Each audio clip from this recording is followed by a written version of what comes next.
ہے اور دانت سے چبونے کے بعد روٹی کو سلو میں بٹاتا ہے اور روٹی کو بھی تیار کر کے گوشت کے ساتھ اپنے منہ میں چبا کر جب وہ بالکل نرم نرم ہو گئے تو اس بوڑھی عورت کے منہ میں رکھ دیتا ہے.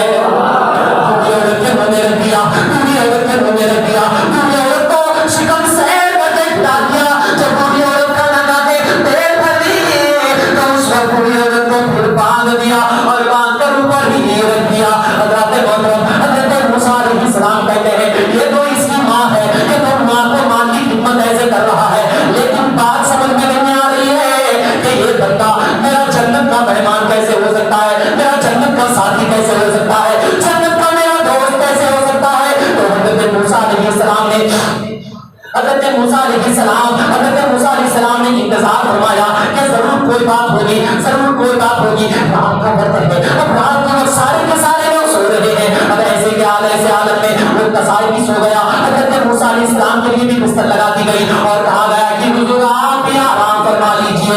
جب آپ بھی آرام فرما لیجیے, موسیٰ علیہ السلام سے کہا گیا. حضرت موسیٰ علیہ السلام آرام کی جگہ میں پہنچ کر جگے ہوئے انتظار میں ہے کہ ضرور کوئی بات ہے, بات واسطہ ٹولنی ہے.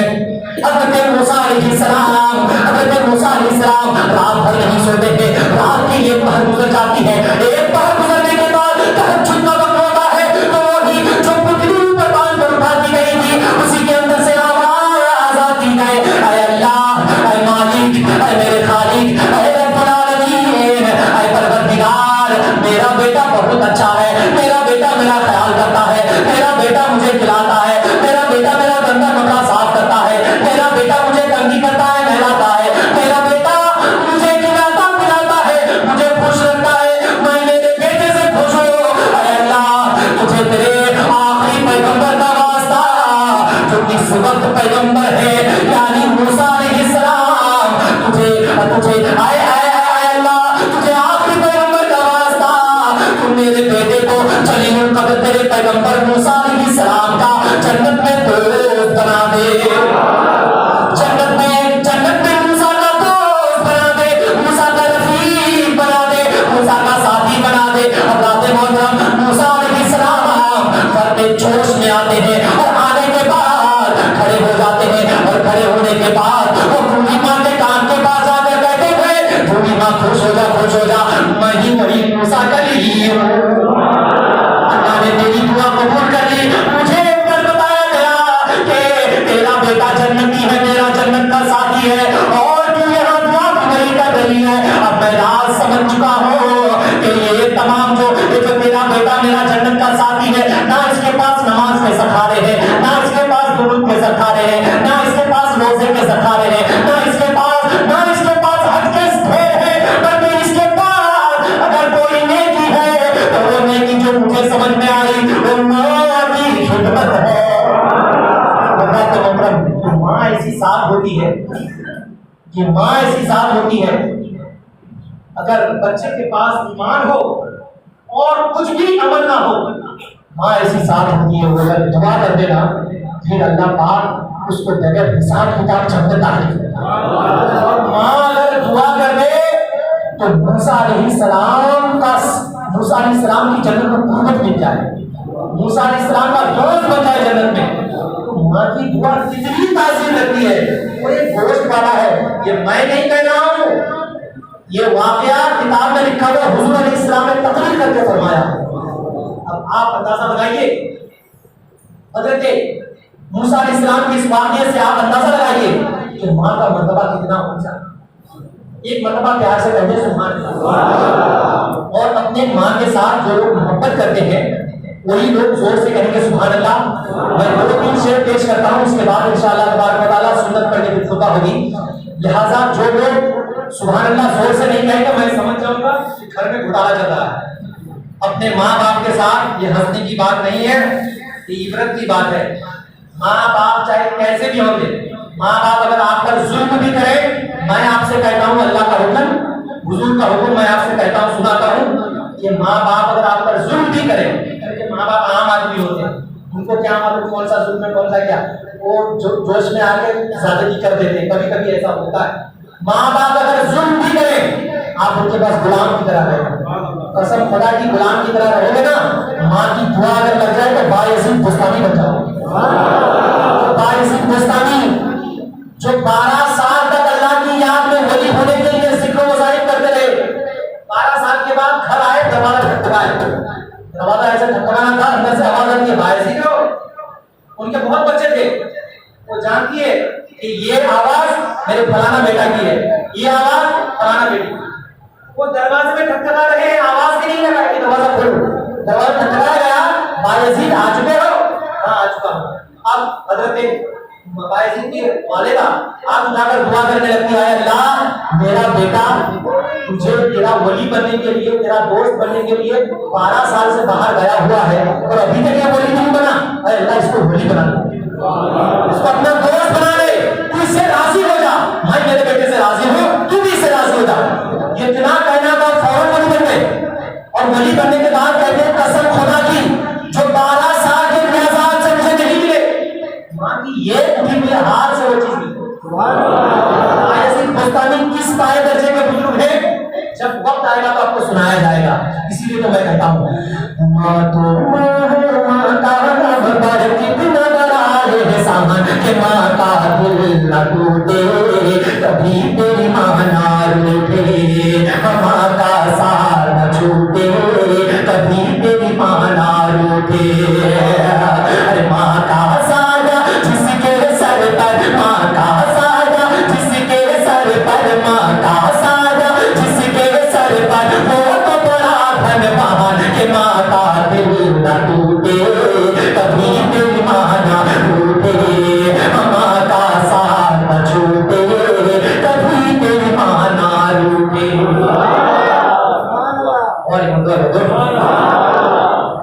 چل میں ہم کو چھپا کر خون جگر کا پلاتی ہے, آنچل میں آنچل میں آنچل میں وہ ہم کو چھپا کر خون جگر کا پلاتی ہے. خود بھوکی سو جاتی ہے, خود بھوکی سو جاتی ہے, خود کیلے میں رہ کر ہم کو, خود کیلے میں رہ کر ہم کو سوکھے میں وہ لٹاتی ہے, خود کیلے میں رہ کر ہم کو سوکھے میں وہ لٹاتی ہے. اور چینی سلاتی ہے, اور چینی سلاتی ہے, ماں کے احسان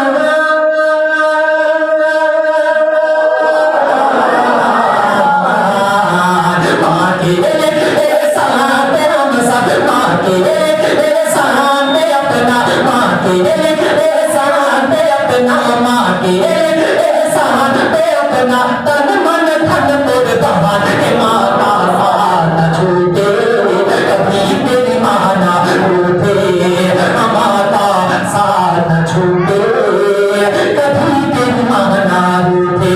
پیار سے کہو نا سبحان اللہ, اور محبت سے کہو سبحان اللہ. دودھ کا قرض چکانا میرے بس کی بات نہیں, تیرے بس کی بات نہیں. جو لوگ ماں کے دودھ کا قرض چکا سکتے ہیں ہاتھوں کو اٹھائے کہہ دے سبحان اللہ. یہ لوگ سنے ہی نہیں کرتا ہے, میں کیا بولا ہوں, جو لوگ ماں کے دودھ کا قرض چکا سکتے ہیں وہ لوگ ہاتھ اٹھائیے. اور آپ لوگ جوش میں ہوش کھو بیٹھے ہیں, تو ایسا نہیں ہونا, آؤٹ آف کنٹرول نہیں ہونا. تو آپ تمام حضرات جو ہاتھ اٹھا رہے ہیں کہ آپ آگے دودھ کے قرض چکا سکتے ہیں, یہ ڈبرا کا بھی قرض نہیں چکا سکتے ہیں. اس لیے کہتا ہوں دودھ کا قرض چکانا میرے بس کی بات نہیں, تیرے بس کی بات نہیں, یہ تیری اوقات نہیں, یہ تیری اوقات نہیں. ماں سے افضل, ماں سے افضل, ماں سے افضل بیوی اور بچوں میں کوئی ذات نہیں. ماں سے افضل بیوی اور بچوں میں کوئی ذات نہیں. یہ معمولی بات نہیں, یہ معمولی بات نہیں. ارے کچھ نہیں وہ سجا رہا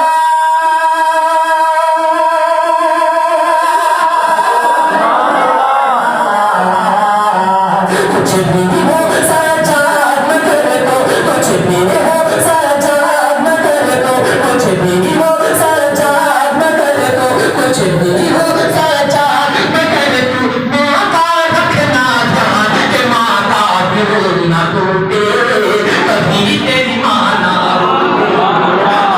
کا ساتھ نہ چھوٹے کبھی تیری مانا روٹے. اور آخری شعر پیدا فرمائیے پیار سے کہیے سبحان اللہ. اپنے والدین کے نام مثال ثواب کے لیے کہیے سبحان اللہ.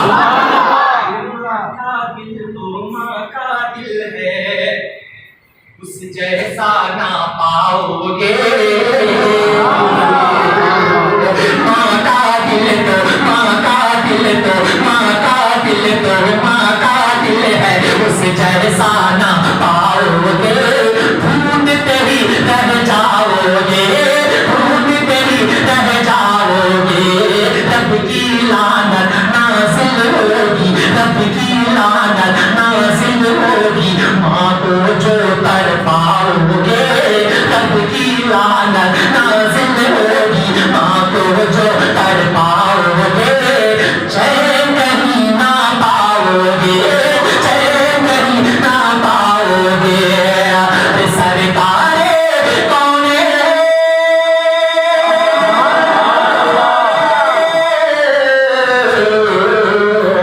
سرکار کون کا سن لو سرکار کون کا سن لو سرکار کون کا سن لو. بس یہی فرمان کہ ماں کا ساتھ نہ چھوٹے مانا ٹوٹے ماں کا دل نہ ٹوٹے کبھی تیری مانا روٹے. جو کچھ بھی بیان کیا ہوں بار بار رب العزت میں دعائیں ہیں کہ سب سے پہلے مجھ کو اپنی ماں اور اپنے باپ کا اللہ وفادار بیٹا بنا کر رکھے. آپ تمام حضرات کو بھی وفادار بیٹا بنا کر رکھے اور ماں باپ کی خدمت کر کے جنت حاصل کر لینے کی سب کو اللہ توفیق عطا فرمائے. اور جن کے والدین دنیا چھوڑ کر چلے گئے وہ اپنے ماں باپ کے نام ایثار ثواب کر کے جنت حاصل کریں. یہ بھی ایک احسان کا طریقہ ہے. قرآن میں فرمایا ہے والدین احسانہ یعنی ماں باپ کے ساتھ احسان کرو. تو آپ تمام حضرات کے والدین اگر گزر چکے ہیں ان کے نام کی آپ ایثار ثواب کیا کیجیے. وآخر دعوانا الحمدللہ رب العالمین.